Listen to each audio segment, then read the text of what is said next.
You see, this is one of the things I love about working in mental health. I think Russell was saying about being a family, and you know how your family always interrupts you? So come on, Dave. Dave now has his top 3 to share. Interrupting people, I have no idea what you're talking about. Now,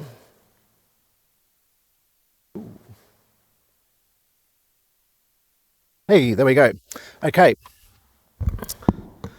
Thinking about some of the protections in law and in policy and practice, we see is supported decision making.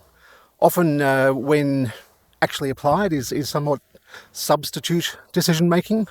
There seems to be, in general, very broadly, an assumption that when people are subjected to loss of their rights due to the Mental Health Act, that there's an assumed incapacity or kind of incompetence, that we don't need to explain all the options because they won't understand anyway. But the idea that actually, if we had time and people and resources, we could actually spend the time and explain all the pros and cons of the different options, including no treatment being an option, and the risks, I guess, that come with that. But then allowing, supporting people to actually make decisions for themselves that affect them most deeply, obviously.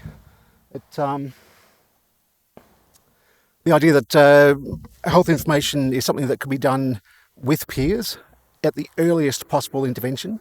So thinking about your journey into a hospital ward, if you had a peer worker meeting you at emergency and doing a walkthrough with you, doing your admission with you, taking your information, what are the things that we're missing? What are the things that you need to get through this day?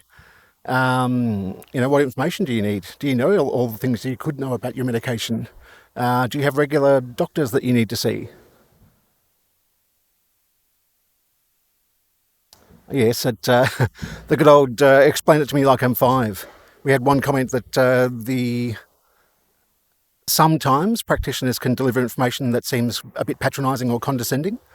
So while I want plain English or plain language explanations, don't condescend. Like, don't assume that temporary legal incapacity means that I'm incompetent or ignorant. Yes, relate to me like you're in my home.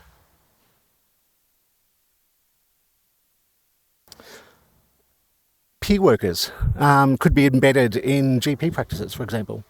Having access to supports, peer navigators, peer workers within those common touch points, like GPs particularly, is I think still the most common reason for a visit to a GP is for mental health. So the acknowledging that the consumer is obviously the best person who is the best expert of their own health.